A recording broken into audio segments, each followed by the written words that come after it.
even weaponized trade using various pressures and threats. It's politically manipulating not just Taiwan, but also Japan, Korea, Australia, Lithuania, Canada, and other countries. I'm sure that these unilateral tactics of economic coercion are very familiar to our guests from Australia and Lithuania. We have also seen China use hybrid warfare tactics, such as cyber attacks, cognitive warfare, disinformation, and political interference in attempts to infiltrate and influence elections in Taiwan and other countries. Pacific Security Dialogue.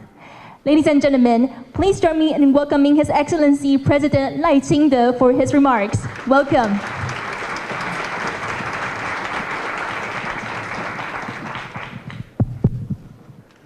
Chairman of the Prospect Foundation, Chen Tang-san, former Prime Minister of Japan, Noda Yoshihiko, former Prime Minister of the Slovak Republic, Edward Heger, former United States Ambassador to the United Nations, Nikki Haley. Distinguished guests, good morning. Good morning.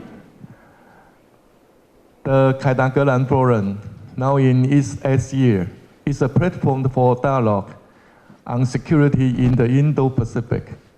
This year's forum will cover topics such as security in the Taiwan Strait, economic security and economic coercion, and the practice and challenges of digital democracy. These are issues of concern for democratic countries around the world, and Taiwan is more than willing to work even closer with other countries in search of solutions.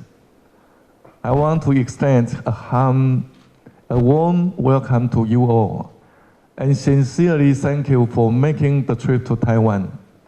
Joining us today are political leaders, parliamentarians, and experts from 11 countries. We also have the special honor of welcoming former Prime Ministers Noda and Heger and Ambassador Haley, who will be as keynote speakers. Your presence demonstrates concrete support for democratic Taiwan. It's also a symbol of solidarity for the Indo-Pacific region.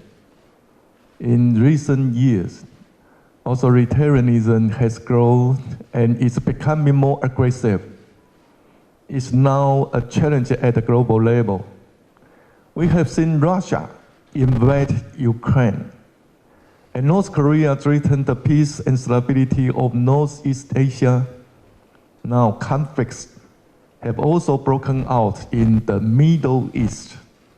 We have also seen China's military expansionism in the East and South China Seas, not only through military exercise in the Taiwan Straits, but also in joint sea and air treaties with Russia in the South China Sea, Western Pacific, and Sea of Japan.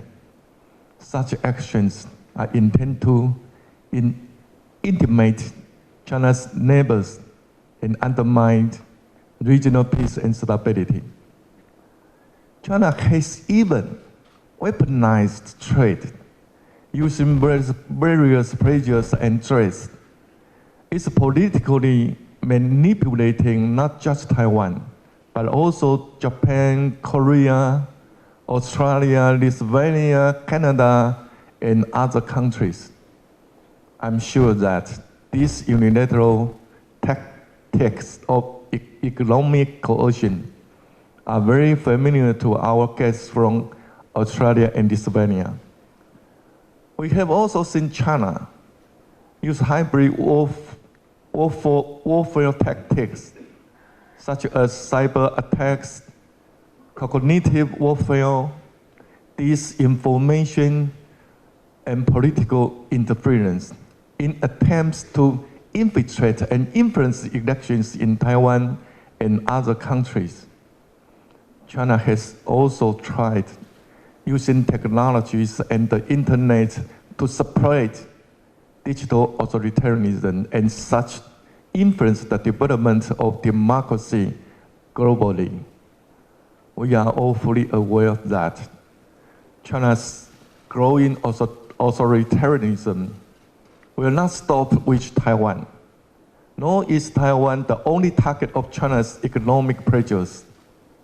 China intends to change the rules-based international order. That is why democratic countries must come together and take concrete action. Only by working together can we inhibit the expansion of authoritarianism. Located in the fourth island chain, Taiwan faces the immediate threats of China, but Taiwan will not be intimidated. We will take responsibility to maintain peace and stability in the Taiwan Strait by implementing the 4 pillars of peace action plan. First, we will strengthen our national defense. We will continue to reform national defense and increase our defense budget. As we make ourselves more self-sufficient in national defense and facilitate military procurement, we will outfit our forces with the equipment and weaponry they need. At the same time, we will create a mechanism for introducing emerging technologies and build up our civil defense resilience, strengthening our capabilities and showing our resolve for self-defense. Second, we will build economic security. China continues to suppress Taiwan's presence in the international community, impeding us from signing trade agreements with other countries and participating in the regional economy. However, our resolve to engage with the world remains strong. Over the past several years, we have continued to expand the global presence of our economy and diversified risks. We have also greatly reduced dependence on China.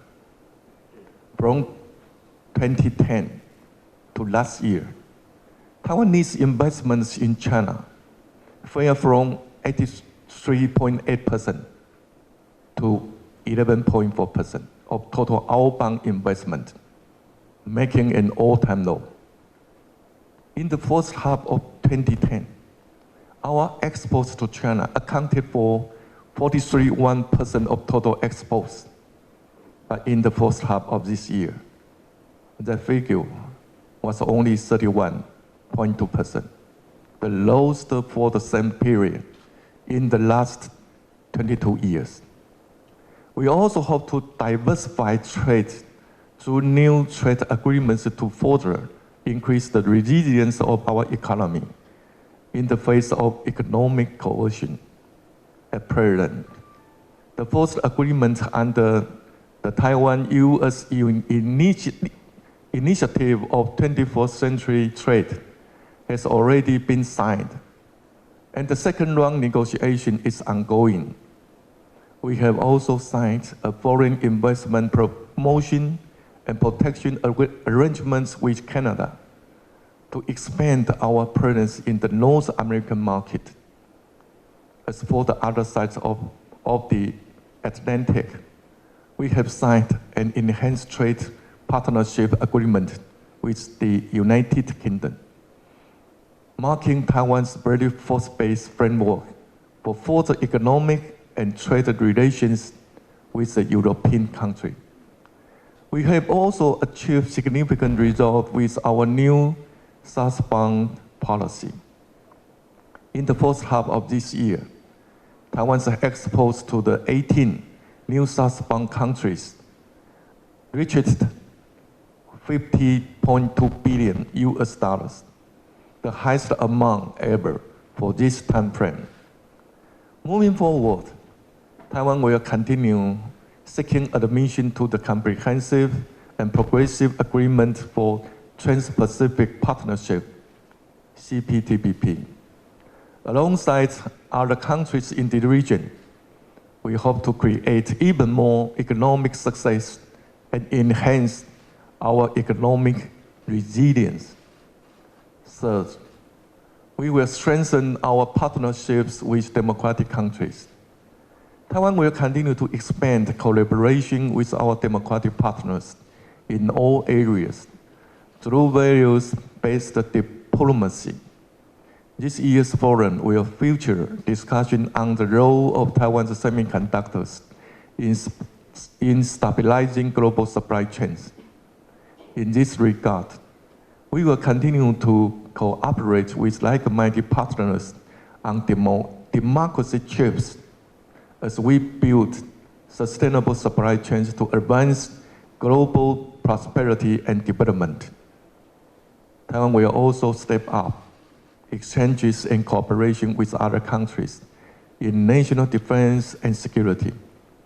Alongside fellow democracies, we will demonstrate the strength of deterrence, prevent war, and achieve our goal of peace through strength. The final pillar is stable and the principle of cross-strait leadership. As a responsible member of the international community, Taiwan will neither yield nor provoke and maintain the status quo in the Taiwan Strait. On the condition of parity and dignity, we are willing to conduct exchanges and cooperate with China to achieve peace and stability in the Taiwan Strait. Taiwan is determined to serve as a key driver for the development of global democracy, peace, and prosperity. More than anything, we hope our partners can be united as we support the democratic umbrella.